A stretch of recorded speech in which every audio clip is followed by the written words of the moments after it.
আজ আপনাদের সামনে দাঁড়িয়ে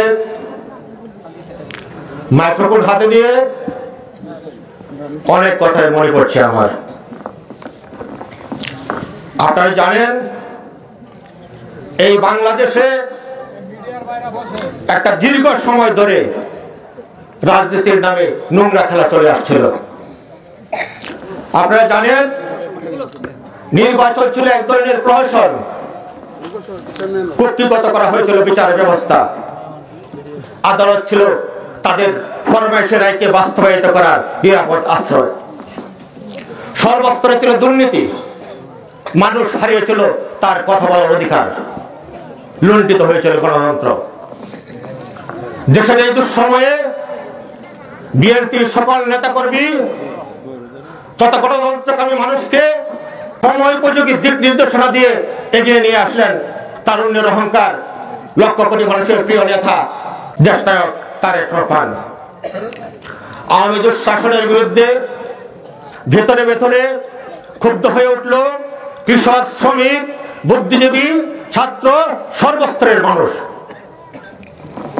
একটা ন্যায্য দাবিকে সামনে নিয়ে কোমলমতি ছাত্ররা, আমাদের সন্তানরা রাস্তায় নেমে এলে তাদেরকে যখন গুলি করা হলো তখন একসাথে বারুদের মতো জ্বলে উঠল সমগ্র বাংলাদেশ।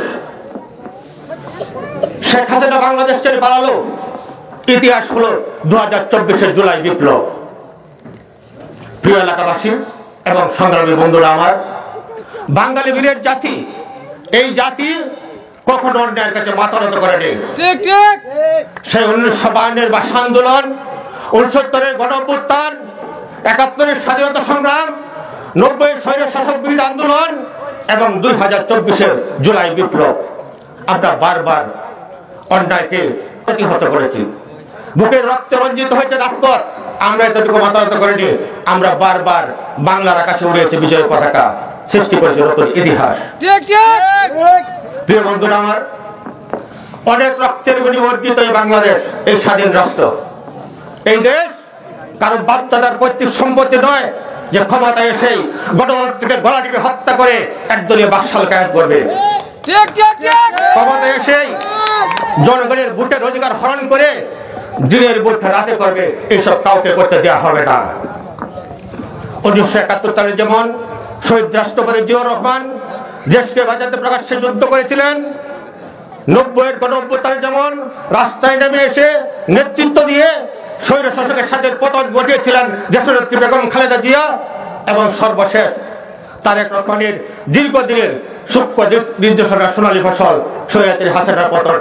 ঠিক তেমনি এই বাংলাদেশে যতবার সকলের চোখ পড়বে ততবার এই জিয়া পরিবার সে নেতৃত্ব দেবে, ততবার আমরা এই জাতীয়তাবাদী আদর্শ বিশ্বাসী সৈনিকেরা কঠিন হাতে তাদেরকে প্রতিহত করব। প্রিয় বন্ধুরা আমার, দীর্ঘ 16-17 বছর পর বাংলাদেশ স্বৈরশাসন মুক্ত হয়েছে। দেশের মানুষ স্বস্তির নিঃশ্বাস ফেলতে শুরু করেছে। সবার মধ্যে একটি আকাঙ্ক্ষা, তারা ভোট দিতে চায়, তারা নির্বাচন চায়। অন্তর্বর্তীকালীন সরকারের দিকে তাকিয়ে আছে সারা দেশের মানুষ।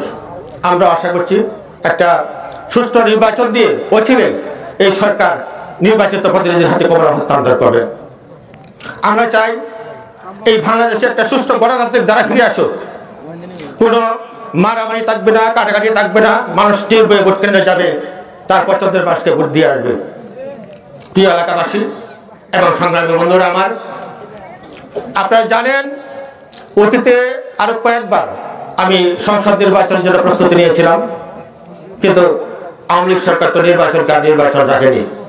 যাই হোক, আগামী জাতীয় সংসদ নির্বাচনে ময়মনসিংহ 3 গৌরীপুর আসন থেকে আমি দানের শীষের মনোনয়ন প্রত্যাশা করছি।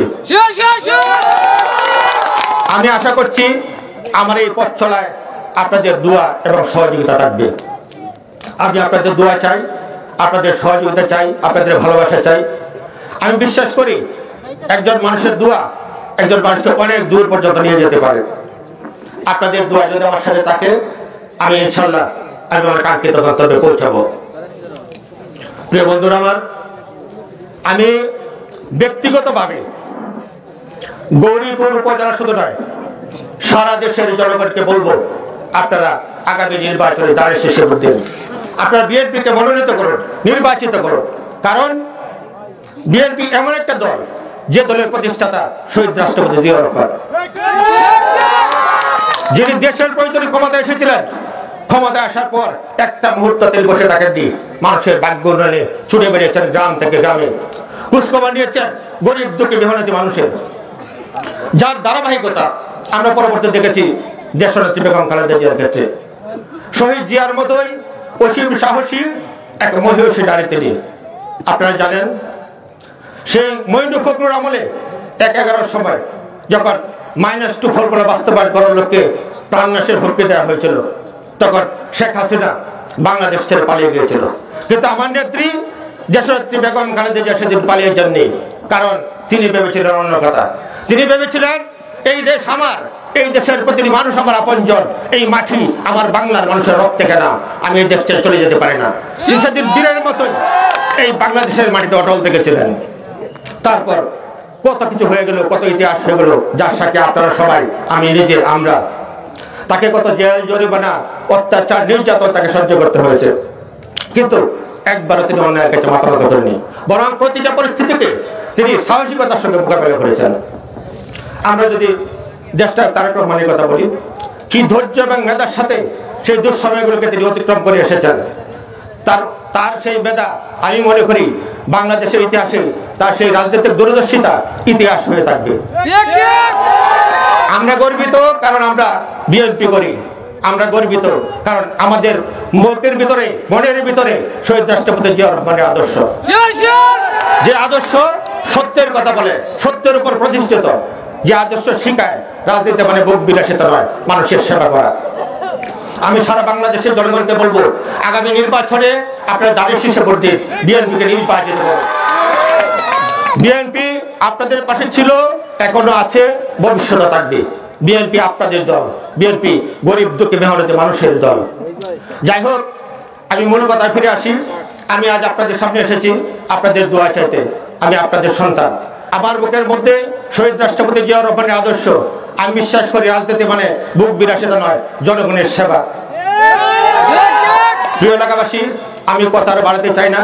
সবশেষে একটি কথা শুধু বলবো, অতীতে এই গৌরীপুর উপজেলায় অনেক এমপি মন্ত্রী হয়েছেন, তারা তাদের আপনজনদের ভাগ্যের পরিবর্তন করেছেন, সাধারণ মানুষের ভাগ্যের কোনো পরিবর্তন হয়নি। আমি যদি সেই সুযোগ পাই, আল্লাহ যদি আমাকে সেই তৌফিক দেন, আমি কথা দিচ্ছি একটা ইতিহাস হবে। সেই ইতিহাস হবে উন্নয়নের ইতিহাস, সেই ইতিহাস হবে আপনাদের সবাইকে নিয়ে এগিয়ে যাবার ইতিহাস।